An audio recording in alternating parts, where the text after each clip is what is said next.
Recorded. Hey everyone. Week one, our first group discussion. So today's topic um, involves our clinical sites. So the example, we were just going over it a second ago, but we'll read it one more time. The topic just talks about, you're a student at a physical clinical site. Your department is busy and it's stressful. They are short-staffed, and you're assisting with an exam on an outpatient's procedure. When you call the patient to confirm the patient's identity, so date of birth, you realize that you don't speak the language of the patient. You can't confirm the identity. Um, so your tech tells you that is supervising you, tells you that that is the correct patient because they are here for a scheduled exam and to begin the procedure. So the question is, what do you do?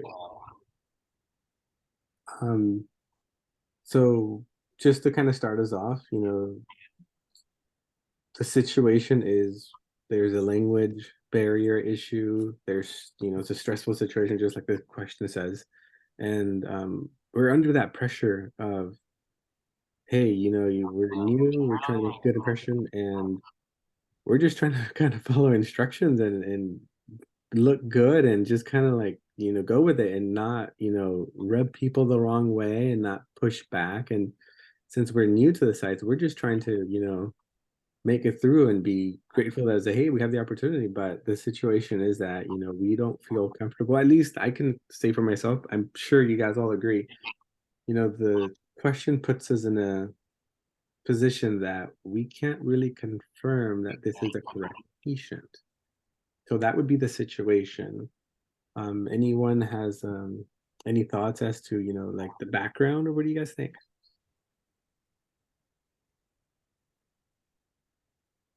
Well, as far as the language barrier, I don't know. My clinical site is a hospital, so I don't know if you guys have seen these at your sites too, but they do have these like machines that are translators, and I see them, there's a ton of them in the ED. So I think in that situation, I probably would offer to get one of those. Have you guys seen those at your sites? I haven't seen them at Cottage Hospital, but that would be a good idea. Or maybe ask around before even starting the exam to see if anyone else speaks that language to verify the identity, is what I would think. Yeah. Yeah, I'm at BCMC and they do have the translator tools as well. But also I'm thinking like everybody has identification bracelet as or wristband as well. That's another way you can confirm. And at the end of the day, you could find somebody. Like it's not that hard. Not it's you don't Yeah. just do it. I think the part that was like tricky in the scenario was that it was an outpatient, so they usually don't have the bracelets. So I think, No, right? Or do the outpatients have them? no, not outpatients. Okay. Mm-mm.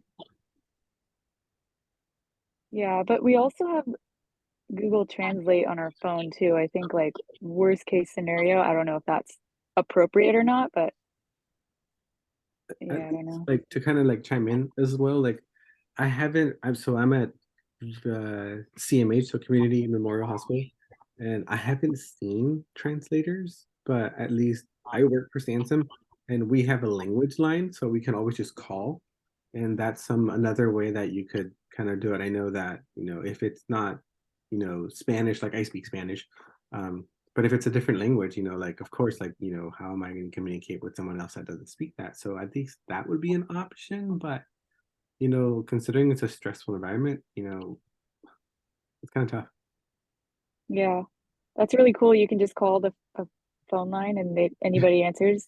Yeah, yeah, it works. It takes like 4 minutes, but it works. I've used it several times. I've used it on a Spanish Awesome. one because I wanted to try it once. So, Hmm.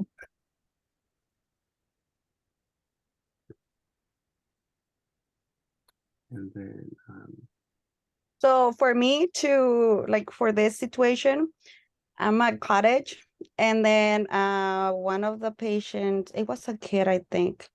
and the mom didn't speak like English or Spanish. So there was like a translator, and then there was someone on the phone.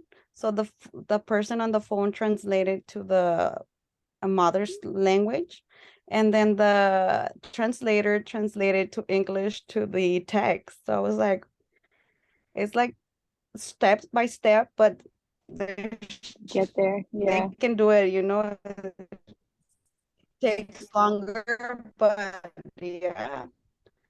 It was amazing, like to see that. Yeah, that's really cool. I think the hospitals have a lot more resources like Yes. that, which is nice. All in all, I think that there's always going to be a resource and there's always going to be a way to find a translation for the tech to put you in a situation where you feel uncomfortable. I think that we would just need to speak up and Mhm. say that we're uncomfortable, even if it might get on the tech's nerves. We just need to have that open communication. Yeah. I've had techs at my site tell me, like, they reiterate as well, like, don't let people, treat you a certain way, or if you see something wrong, say something. So they're also very on it with all of that stuff. Like, if this happened to me, I would definitely get another tech's opinion and say, like, because you also don't want to like overstep with that tech that's telling you to just do it. Mhm. So I don't know if it would be weird, but I would ask somebody else, like, hey, this is happening and I feel like weird about it happening. Can you help me? Yeah, that's true. I think that kind of goes back to us finding like the problem. So assessment. So the problem is, we're kind of being forced and pushed into the situation where um, just do the exam. And it's like, this scenario, it sounds like most of us are very fortunate. We have very nice people working and helping us. And our sites are very like accommodating and very friendly and very open to students and teaching us. And so that's kind of nice. We're all very lucky. And so I don't see us kind of being in that problem, but at least if you guys want to agree with me, chime in if you guys have a chance. The problem is they're pushing us the language barrier. They're pushing us to do something that we're not comfortable with, and just the stressful situation maybe doesn't allow us to find a solution as fast as we kind of want, or as fast as the tech looks like they want us to do it. And I agree with you guys, just having to find like Jessica was saying, I think it was, yeah, that most sites and most hospitals um do have the resources, just like Danae was also saying, that we're not in a situation where the options aren't there, they're there, and we just have to just kind of um push back a little bit and be like, hey, you know what, don't feel comfortable. So that would be the problem.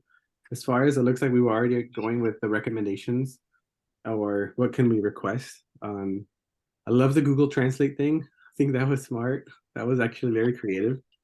But what do you guys think as far as other recommendations for to kind of not find ourselves in that situation? Mm, I think what we listed so far was all I have. So if there's anything else that other people have seen at their sites, like how she said they have, or you guys said they have the phone call thing. I haven't seen that. So I'm sure there's maybe more things out there that we just don't know? Yeah, that's true. So what do you guys think? That ties it up nicely, covers all of our bases as far as um, not letting the text kind of push us in the direction, but asking for help. Anyone else has anything else to add? No, I think that communication goes a long way. So as long as we're like wording it in a professional manner, I think that it won't come back on us as a negative thing, even if we do say we're uncomfortable. But I'm trying to remember my first day of orientation, Bibiana, I think they even mentioned to us if like they asked if we spoke another language, and then they told us if we did, we weren't able to translate because we aren't legally responsible for that type of thing anyway. So it's like way out of our boundaries or our responsibilities to begin with. So I think it's all about communication in this aspect. Yeah. Oh, I like that. All right, you guys. Well, I think that covers our. Yeah, I think what she mentioned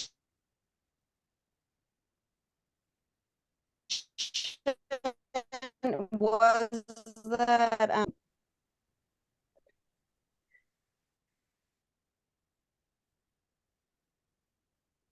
I can't hear you, Bibiana. Are you, is anyone else having a, Yeah, I think Yeah.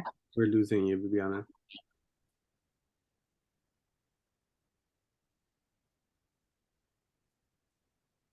it's okay. We are all dealing with a power outage right now. Yeah. Yeah. But I'm pretty sure that's what happened our first day at college. Oh no. Yeah. it's sorry,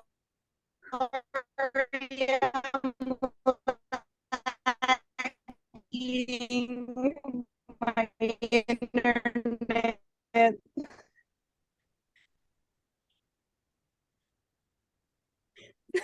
Good. But I think earlier Bibiana did have an opportunity to kind of chime in nicely, and like you guys were saying, I think as far as our first discussion, we have a nice grasp, and we have great sights, and hopefully we're not finding ourselves in this situation.